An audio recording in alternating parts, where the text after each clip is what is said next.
ثم توفى كل نفس ما كسبت وهم لا يظلمون وقال رسول الله صلى الله عليه وسلم من أحب دنياه أضر بآخرته ومن أحب آخرته أضر بدنياه فآثروا ما يبقى على ما يفنى أو كما قال عليه الصلاة والسلام سبحانك لا علم لنا إلا ما علمتنا إنك أنت العليم الحكيم الحمد لله জামিয়া তাওয়াক্কুলিয়া চক কাশিমপুর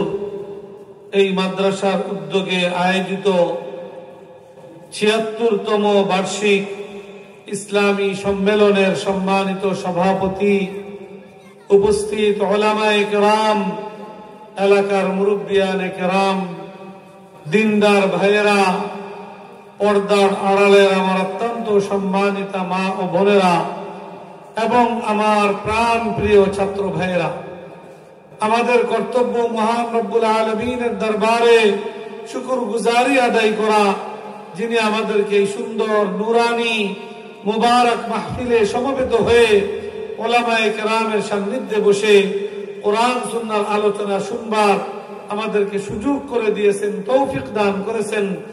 দিল থেকে সেই আল্লাহর শুকরিয়া আদায় স্বরূপ সকলেই বলি আলহামদুলিল্লাহ। আমি আপনাদের সামনে কোরআনে কারীমের একটি গুরুত্বপূর্ণ আয়াত একটা এবং আল্লাহ রাসূলের একটি হাদিস আমি আপনাদের সামনে পেশ করেছি। এর আলোকে সংক্ষিপ্ত কিছু কথা বলবো। আয়াত যেটা আমি তেলাওয়াত করেছি এটা কোরআনে কারীমের একটা বৈশিষ্ট্যপূর্ণ আয়াত। আল্লাহ রাব্বুল আলামিন কোরআন নাজিল করেছেন 23 বছরে। আল্লাহ রাসূল 40 বছর বয়স পূর্ণ হওয়ার পরে নবুয়ত প্রাপ্ত হয়েছেন কোরআনে পাকের ওহীর মাধ্যমে। এটা দ্বারাই সূচনা হয়েছে এবং 23 বছরে প্রয়োজন মাফিক আল্লাহ রাব্বুল আলামিন একটু একটু করে কোরআনে পাক নাজিল করেছেন। আল্লাহ রাসূলের জীবনের শেষ প্রান্তে আইসা আমি যে আয়াত তেলাওয়াত করেছি কোরআনে পাকের সর্বশেষ নাজিলকৃত আয়াত, এই আয়াতের মধ্যে আল্লাহ রাব্বুল আলামিন আমাদের সকলকে সম্বোধন করা, ঈমানদারদের মুসলমানদেরকে সম্বোধন করে আল্লাহ রাব্বুল আলামিন বলতেছেন, ইয়া ওয়াত্তাকু ইয়াওমান তুরজাউনা ফীহি ইলাল্লাহ। ও আমার বান্দা বান্দীরা, তোমরা দুনিয়ার জীবনকে যে কাটাচ্ছ তোমাদেরকে স্মরণে রাখতে হবে এই দুনিয়ার জীবনই তোমাদের চূড়ান্ত জীবন নয়। দুনিয়াতে আল্লাহ রাব্বুল আলামিন 60, 70, 80, 90, 100 বছরের সংক্ষিপ্ত জীবন আল্লাহ তাআলা দান করেছেন। এই দুনিয়ার জীবনের প্রতিটা মুহূর্ত, প্রতিটা কর্মকাণ্ড, প্রতিটা কথাবার্তা, প্রতিটা চিন্তা চেতনা আল্লাহ রাব্বুল আলামিন সংরক্ষণের ব্যবস্থাপনা করেছেন। এবং এরপরে কবর, কবরের পরে হাসর, হাসরের ময়দানে আল্লাহ রাব্বুল আলামিন পৃথিবীর শুরু থেকে নিয়ে কিয়ামত পর্যন্ত যত মানুষ দুনিয়াতে আসছে, বর্তমানে আছে, ভবিষ্যতে আসবে, এই সকল মানুষকে আল্লাহ রাব্বুল আলামিন হাসরের ময়দানে একত্রিত করবেন। এবং সেই হাসরের ময়দানে আল্লাহ রাব্বুল আলামিন প্রতিটা মানুষের এই দুনিয়ার জীবনের পুঙ্খানুপুঙ্খ আল্লাহ রাব্বুল আলামিন হিসাব নেবেন। আল্লাহ বলছেন যে তোমরা দুনিয়ার জীবন যে কাটাইবে প্রতি মুহূর্তে তোমরা ওই হাসরের দিনকে স্মরণে রাইখা, ওই হাসরের দিনের ভয় ভীতি, ওই হাসরের দিনের আজমত, গুরুত্ব, এটা দিলের মধ্যে রাইখা তারপরে তোমরা তোমার দুনিয়ার জীবনকে কাটাইবে। কারণ তোমরা দুনিয়াতে যা কিছু করবে, ভালো করো মন্দ করো, এটা করলা আর শেষ হয়ে গেল, বিষয়টা এমন নয়। বরং প্রত্যেকটা মানুষের জীবনের প্রতিটা কথাও আল্লাহর পক্ষ থেকে সংরক্ষণের ব্যবস্থাপনা করা হয়। প্রতিটা কাজ আল্লাহর পক্ষ থেকে সংরক্ষণের ব্যবস্থাপনা করা হয়। কোরআনে পাকে আল্লাহ রাব্বুল আলামিন বলেছেন, মা ইয়ালফিজু মিন কাউলিন ইল্লা লাদাইহি রাকীবুন আতীদ। যে কোন একজন মানুষ কোন একটা কথাও তার মুখ থেকে বের হয় না, ওই কথাটাও সংরক্ষণের জন্য আল্লাহর পক্ষ থেকে নির্ধারিত দায়িত্বশীল রয়েছে। অতএব একজন মানুষ দুনিয়ার জীবনে যা কিছু করে বলে, এই সব কিছু আল্লাহ রাব্বুল আলামিন সংরক্ষণ করেন, এবং কিয়ামতের দিন আল্লাহ রাব্বুল আলামিন এই সব বিষয় মানুষ থেকে হিসাব নিকাশ দিবেন, এবং এই হিসাব নিকাশের ভিত্তিতেই প্রতিটা মানুষের তার চূড়ান্ত ফয়সালা, জান্নাত বা জাহান্নামের ফয়সালা আল্লাহর পক্ষ থেকে ঘোষিত হবে। কোরআনে পাকে আল্লাহ রাব্বুল আলামিন এটাও ইরশাদ করেছেন যে কিয়ামতের দিন প্রতিটা মানুষের হিসাব নিকাশের জন্য আল্লাহ রাব্বুল আলামিন তিনটা ব্যবস্থাপনা গ্রহণ করবেন। সর্বপ্রথম ব্যবস্থাপনা হলো আল্লাহ রাব্বুল আলামিন প্রত্যেকের আমল নামা তাদের হাতে হাতে আল্লাহ রাব্বুল আলামিন পৌঁছে দেওয়ার ব্যবস্থা করবেন। ফেরেশতা নয়, বাতাসের মাধ্যমে বাতাসকে আল্লাহ তাআলা নির্দেশ দিবেন, ওই বাতাস প্রত্যেকটা মানুষের আমল নামা যথাযথভাবে সঠিকভাবে যার যার হাতে পৌঁছে দিবে। আমল নামা মানুষের হাতে পৌঁছার পরে আল্লাহ রাব্বুল আলামিনের পক্ষ থেকে সকল মানুষকে সম্বোধন করা এই নির্দেশ দেওয়া হবে, ইকরা কিতাবাকা কাফা বিনাফসিকাল ইয়াউমা আলাইকা হাসিবা। যে আমার বান্দা-বান্দীরা, তোমাদের প্রত্যেকের হাতে আমি আমলনামা পৌঁছে দিয়েছি, তোমরা প্রত্যেকে নিজ নিজ আমলনামা পড়ো, এবং আমলনামা পড়ার পরে তোমার কি ফয়সালা হওয়া উচিত, তোমার ব্যাপারে কি সিদ্ধান্ত হওয়া উচিত, এটা তুমি নির্ধারণ করো তোমার আমলনামার ভিত্তিতে। আল্লাহ রাব্বুল আলামিন এই কথা বলবেন। কোন কোন মানুষ নিজের আমলনামায় তার নাফরমানি অনেক বেশি, যাদের নাফরমানি দুনিয়াতে হয়েছে, নাফরমানি দেখে অস্বীকার করতে চাইবে। তারা মনে করবে আখিরাতের আদালতটাও মনে হয় দুনিয়ার আদালতের মতো। দুনিয়ার আদালতে অন্যায়কারী মিথ্যা সাক্ষী দিয়ে মিথ্যা দাবি করে তার অন্যায় থেকে মুক্তি পাওয়ার অনেক নজির আছে কিনা? আমাদের বিগত দিনের 15-16 বছরের ফ্যাসিস্ট সরকারের আদালত তো এরকমই ছিল, যাকে তারা অপরাধী বানাইতে চায় তার কোনো অপরাধ না থাকলেও সে দুনিয়াতে সবচেয়ে বড় অপরাধী, আর যাকে তারা নির্দোষ বানাইতে চায় সে দেশের সবচেয়ে বড় অপরাধী হইল, তাকে ধোয়া সোয়া উপরে তাকে একেবারে নিষ্পাপ হিসাবে সমাজের সামনে উপস্থাপন করে। কিন্তু কিয়ামতের দিন কিন্তু এই সুযোগ থাকবে না। কেউ কেউ দাবি করবে যে আল্লাহ, আমার আমলনামায় যা কিছু দেখছি আমি তো এত নাফরমানি করি নাই। আল্লাহ রাব্বুল আলামিন তখন রাজ সাক্ষী পেশ করার ব্যবস্থা করবেন। রাজ সাক্ষী কি? রাজ সাক্ষী আল্লাহ রাব্বুল আলামিন আমল করে মানুষের কিসের দ্বারা? হাতের দ্বারা, পায়ের দ্বারা, চোখের দ্বারা, কানের দ্বারা, মুখের দ্বারা। আল্লাহ রাব্বুল আলামিন যখন কেউ তার নাফরমানিকে অস্বীকার করবে, আল্লাহ রাব্বুল আলামিন তার মুখের বাক শক্তিটাকে আল্লাহ তাআলা কিছু সময়ের জন্য বন্ধ করে তার হাতে পায়ে চোখে মুখে আল্লাহ তাআলা বাক শক্তি দান করবেন, এবং আল্লাহ তাআলা বলবেন যে হাত তুই তার ব্যাপারে সাক্ষী দে। কোরআনে পাকে আল্লাহ তাআলা বলেন, আল-ইয়াওমা নাখতিমু আলা আফওয়াহিহিম ওয়া তুকাল্লিমুনা আইদিহিম ওয়া তাশহাদু আরজুলুহুম বিমা কানু ইয়াকসিবুন। কিয়ামতের দিন আমি তার মুখে আমি বাক শক্তি বন্ধ করে দিয়ে তার হাত পাওকে সাক্ষী দেওয়ার জন্য আমি বলবো, হাত পাও ওই বান্দার বিরুদ্ধে সে সকল নাফরমানি করেছে, তার সম্মুখে তার হাত তার বিরুদ্ধে আল্লাহ রাব্বুল আলামিনের দরবারে সাক্ষী দিবে। দুনিয়াতে মিথ্যা সাক্ষী পেশ করে পার পাওয়া যাবে, পার পাওয়া যায়, কিন্তু কিয়ামতের দিন মিথ্যা কথা বলে আল্লাহর দরবার থেকে পার পাওয়া যাবে না। আল্লাহ রাব্বুল আলামিন এই ব্যবস্থাপনা করবেন।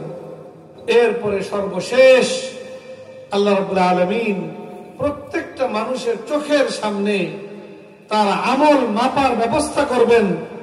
আমল মাইপা যার নেকির পাল্লা ভারী হবে আল্লাহ রাব্বুল আলামিন তার জন্য জান্নাতের ফয়সালা ঘোষণা করবেন, আর যার নাফরমানের পাল্লা ভারী হবে আল্লাহ রাব্বুল আলামিন তার জন্য জাহান্নামের ফয়সালা ঘোষণা করবেন। আল্লাহ রাব্বুল আলামিন প্রত্যেকটা মানুষকে নসিহত করেছেন যে তোমরা দুনিয়ার জীবনটা যে কাটাইবা, এই দুনিয়ার জীবনের আমলের ভিত্তিতেই আখিরাতের হিসাব হবে। এই আমলের ভিত্তিতেই হিসাব বিকাশের মাধ্যমে চূড়ান্ত ফয়সালা ঘোষণা হবে জান্নাত বা জাহান্নামের। তোমরা যারা জান্নাত পেতে চাও, জাহান্নাম থেকে মুক্তি চাও, তাদের জন্য কর্তব্য হবে দুনিয়ার জীবনকে অত্যন্ত সতর্কতার সাথে, অত্যন্ত বুঝা শুইরা দুনিয়ার জীবনকে কাটানো। মন চাহি জিন্দেগি কাটাইবা, দুনিয়াতে অল্প দিন তুমি তোমার মনের চাহিদা পূরণ করবা, আর অনন্তকালের জন্য তোমাকে শাস্তির মধ্যে নিপতিত হইতে হবে। অতএব আল্লাহ আল্লাহ রসুল আমাদেরকে এই ব্যাপারে সতর্ক করেছেন, উৎসাহিত করেছেন, নসিহত করেছেন, ওসিয়ত করেছেন যে দুনিয়ার জীবন তোমার মন চাহি কাটায় না। হাদিসে পাকের মধ্যে আল্লাহ রাসূল ইরশাদ করেছেন, আল কাইয়িসু মান দানা নাফসাহু ওয়া আমিলা লিমা বাদাল মাউত ওয়াল আজিজু মান আতবা'া নাফসাহু হাওয়াহা ওয়া তামান্না আলাল্লাহ। আল্লাহ রাসূল বলেন যে বুদ্ধিমান মানুষ ওই ব্যক্তি, মান দানা নাফসাহু, যে নিজের নফসকে আল্লাহর হুকুমের অনুগত করে, নিজে নফসের তাবেদারি করে না, বরং নফসকে আল্লাহর তাবেদার বানাইয়া সে তার দুনিয়ার জিন্দেগিকে কাটায়, সে হলো বুদ্ধিমান।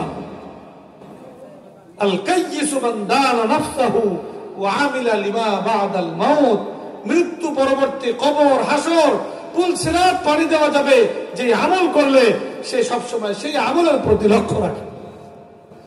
আল্লাহ রাসূল এই আয়াতের কোরআনে পাকের মধ্যে আল্লাহ রাব্বুল আলামিন আমাদেরকে এই আয়াতের মধ্যে এই নসিহত করেছেন যে তোমরা দুনিয়ার জীবনের প্রতিটা মুহূর্তে কবরকে, হাসরকে, বিশেষ করে আল্লাহর সম্মুখে দণ্ডায়মান হয়ে তোমার এই দুনিয়ার জীবনের হিসাব নিকাশ দিতে হবে, এটাকে স্মরণে রাখা তুমি তোমার দুনিয়ার জিন্দেগি কাটাও। কারণ ওইখানে শুধু হিসাব নেওয়া হবে এরকম না, সুম্মা তুওয়াফা কুল্লু নাফসিম মা কাসাবাত ওয়া হুম লা ইউজলামুন। তোমাদের প্রত্যেককেই যে যেরকম দুনিয়াতে আমল করবে তার পরিপূর্ণ বদলা তাকে দেওয়া হবে কিয়ামতের দিন। ভালো আমল করলে ভালো পুরস্কারের মালিক তাকে বানানো হবে, ভালো পুরস্কারের ফয়সালা তার পক্ষে ঘোষণা হবে।